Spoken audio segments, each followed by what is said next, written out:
সদ্য স্ত্রী ও ৯ মাস বয়সী সন্তান হারানো বাগেরহাট সদর উপজেলা ছাত্রলীগের সভাপতি জুয়েল হাসান সাদ্দামকে মানবিক বিবেচনায় ৬ মাসের জামিন দিয়েছে হাইকোর্ট। ২৬ জানুয়ারি সোমবার বিচারপতি JBM হাসান ও বিচারপতি আজিজ আহমেদ ভূঁইয়ার সমন্বয়ে গঠিত হাইকোর্ট বেঞ্চ এ আদেশ দেন। আদালতে সাদ্দামের পক্ষে শুনানি করেন আইনজীবী সাইদ আহমেদ রাজা।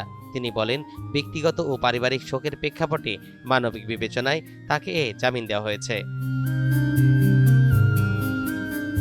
জুয়েল হাসান সাদ্দাম একাধিক মামলায় যশোর কেন্দ্রীয় কারাগারে বন্দী ছিলেন। গত ২৪ জানুয়ারি সন্ধ্যায় প্যারোল না পাওয়ায় তাকে মাত্র ৫ মিনিটের জন্য কারাগারের গেটে তার মৃত স্ত্রী কানিজ সুরবানা স্বর্ণালী ও ৯ মাস বয়সী শিশুপুত্র নাজিমকে শেষবারের মতো দেখার সুযোগ দেওয়া হয়। মরদেহ অ্যাম্বুলেন্সে করে কারাগারের সামনে আনা হলে সেখানে স্বজনদের কান্নায় হৃদয় বিদারক পরিস্থিতির সৃষ্টি হয়। এর আগে বাগেরহাট সদর উপজেলার বেখেডাঙ্গা গ্রামে সাদ্দামের নিজ বাড়ি থেকে স্ত্রী ও শিশুপুত্রের মরদেহ উদ্ধার করে পুলিশ ও পরিবারের ধারণা, মানসিক বিষণ্ণতা থেকে সন্তানকে হত্যার পর স্বর্ণালী আত্মহত্যা করেছেন। এদিকে সাদ্দামকে প্যারোলে মুক্তি না দেওয়াকে কেন্দ্র করে সমালোচনা শুরু হয়।